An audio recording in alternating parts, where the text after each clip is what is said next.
Angel Voice Records. Chief Berekaza Youth Ketos on Sempi minem Tell me up Takatanga muziko na imo mwingori 1-2 Angel V atosimbisa mabanjo Iko zvino zvakupisa hona takudaiso Vanhu vese votipika vosimbisa ghetto zone Ikoko kufara kwacho kwatinoita Edzai vari kureva uye kuno Mabhebi achiteka Edzai vari kureva uye kuno Ndikoko kufara kwacho kwatinoita Edzai vari kureva uye kuno Mabhebi achiteka Edzai vari kureva uye kuno Saka chisa na wale kumafaro hande Ingave iri sande tinodzoka kana mande Tobudira kudande nezvimoko hande Ini handirambe nawana nem Saka pepi zunza uchiita ngechikuduru Nyatsotweka uchizunza mpunduru Wona vasipakwa vakuridza mpururu Ikoko kufara kwacho kwatinoita Edzai vari kureva uye kuno Mabhebi achiteka Edzai vari kureva uye kuno Ndikoko kufara kwacho kwatinoita Edzai vari kureva uye kuno Mabhebi achiteka Edzai vari kureva uye kuno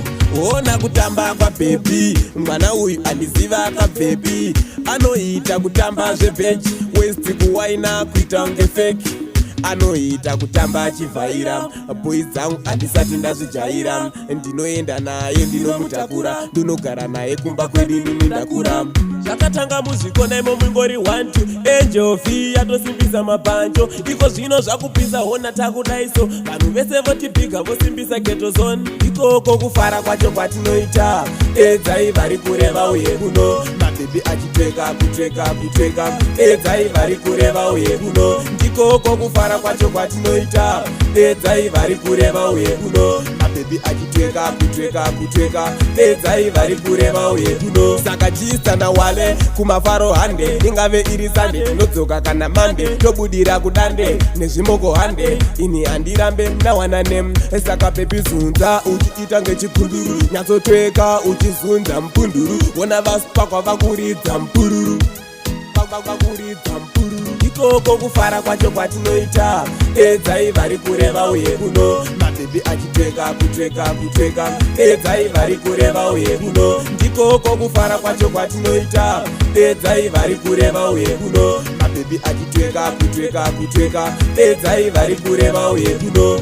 Ona kutamba kwa bhebi Mwana uyu andiziva akabhebi Anoita kutamba zvebheji West kuwaina kuita unge fake Anoita kutamba achivhaira Boys dzangu handisati ndazvijaira Ndinoenda naye ndinomutakura Ndinogara naye kumba kwedu nini ndakura Zvakatanga muzviko na imo mwingori 1-2 Angel V atosimbisa mabanjo Iko zvino zvakupisa hona takudaiso Vanhu vese votipika vosimbisa ghetto zone Ikoko kufara kwacho kwatinoita Edzai vari kureva uye kuno Mabhebi achiteka